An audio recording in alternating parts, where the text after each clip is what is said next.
Mbak Im. Jadi begini pada prinsipnya Mbak Im.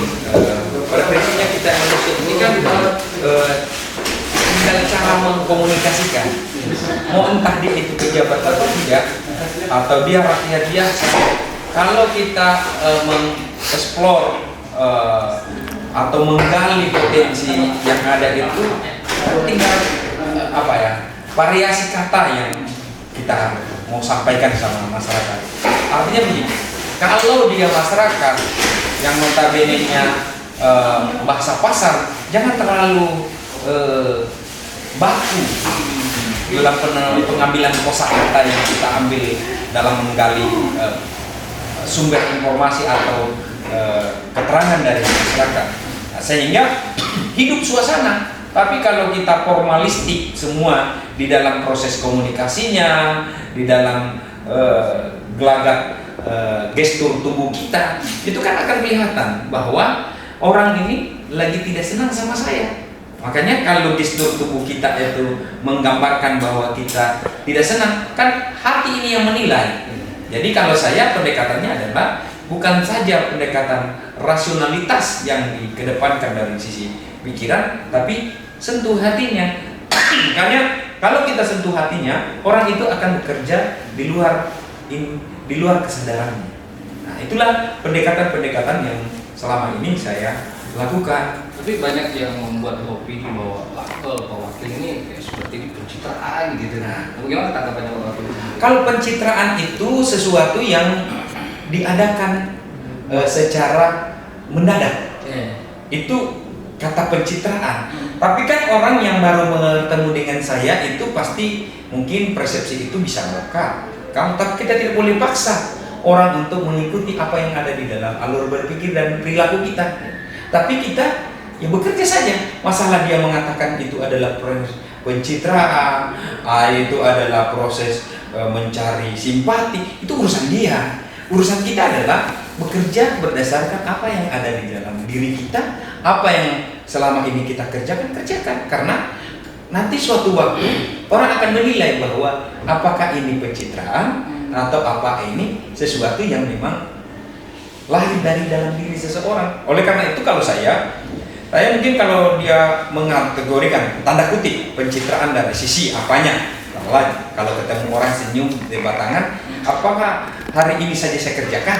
Orang akan melakukan diskusinya akan panjang. Orang yang baru ketemu saya pasti dia bilang pencitraan, tapi orang yang sudah lama, memang kerjanya hari-hari begitu. Nah, jadi itu tinggal perspektif kita melihat. Sama dengan halnya orang buta dikumpul dalam satu forum, dikeluarkan gajah untuk membuat persepsi. Orang-orang ini akan membuat persepsi berdasarkan apa yang dia pegang, apa yang dia rasakan. Kalau orang buta pertama dia pegang belalainya gajah, dia akan mengatakan gajah itu kecil dan panjang. Begitu ada lagi yang satunya memegang, gajah itu telinganya, ternyata yang dia hanya pegang telinganya lebar dan tipis. Ada yang memegang perutnya, dia bilang, gajah itu besar. Ada yang pegang kakinya, gajah itu tinggi, dan seterusnya. Itu berdasarkan persepsi dari orang yang merasakan apa yang dia rasakan. Nah, begitu pula dengan manusia. Manusia ini akan membuat persepsi, konklusi, kesimpulan berdasarkan apa yang dia rasakan. Oleh karena itu, tidak terlalu objektif kita memberikan penilaian kalau hanya satu sumber pada satu titik. Oleh karena itu, kalau saya secara pribadi, orang persepsi, orang berpendapat, saya tidak akan pernah menutup ruang karena itu adalah haknya dia. Terakhir Pak Wakil, hidup ini apa sih artinya bagi Pak Wakil sendiri? Kalau saya satu yang saya pegang dalam kehidupan saya, hidup ini adalah proses ibadah. Yang saya maknai adalah apapun yang saya kerjakan itu adalah ibadah. Sehingga saya melaksanakan semua pekerjaan itu, saya tidak ada merasa terbebani. Saya kerjakan, saya jalankan. Karena kalau saya menjalankan ibadah, berarti urusannya adalah saya mendapat pahala. Artinya saya berbuat baik, saya akan dapat pahalanya. Saya menegur orang, saya dapat pahalanya. Saya semuanya jadi enak. Jadi saya tidak merasa bahwa saya jadi wakil bupati atau tidak dicuekin atau di apa, saya tidak ada urusan, karena urusan saya adalah urusan saya bekerja untuk ibadah. Kalau nanti hasilnya dari ibadah itu ada dapat lain, ya itu perkara lain kan. Jadi kalau kita bekerja dengan insya Allah ikhlas, insya Allah niatnya adalah ibadah, semuanya akan nyaman. Karena kalau kita sudah bekerjanya hanya pendekatan tanda kutip materi, begitu kita tidak dapat pujian, begitu kita tidak dapat sanjungan, kita akan merasa happy. Tapi kalau kita perspektif melaksanakan pekerjaan semua adalah ibadah, kita nyaman-nyaman saja. Dan yang terakhir yang saya ingin sampaikan bahwa saya selalu berkesimpulan bahwa hidup ini hanya sekali. Saya ingin menorehkan di dalam catatan kehidupan saya pernah bekerja untuk dunia saya, kerja untuk akhirat saya. Artinya bahwa saya mungkin umurnya pendek. Usia saya itu mungkin paling 60-70 tahun. Tapi saya ingin kehidupan saya ini akan dikenang sampai saya sudah tiada. Itulah yang disebut pahlawan. Karena pahlawan itu melampaui usianya. Karena taruhlah besok lusa saya sudah tiada, pasti orang bilang kalau wakil bupati dulu begini. Kan orang akan nanti kita sudah tiada, baru orang akan melihat bahwa kita itu ada pembeda dari yang lainnya. Itu saja sebenarnya. Oke, baik, thank you teman-teman. Jangan lupa subscribe YouTube beliau, Rasik Vlog. Itu namanya. Karena begini sebenarnya yang paling penting itu kita harus lahirkan di dalam diri kita. Siapapun kita, apapun profesi kita, apapun status sosial kita, semua kita mempunyai kelebihan. Tidak mungkin Allah menciptakan kita di muka bumi itu, harta itu pekerjaannya kita mungkin dianggap rendah, harta itu dianggap tidak bernilai, tapi yakinlah bahwa kalau kita tidak ada akan mempengaruhi siklus mata rantai kehidupan yang ada. Contohnya saja, kalau sekiranya tidak ada orang yang menanam padi, maka tidak ada gunanya yang punya uang, tidak ada gunanya yang menjadi pejabat. Karena apa? Siklus mata rantai kehidupan akan terganggu. Oleh karena itu, siapapun, apapun profesi kita, apapun status sosial kita, kita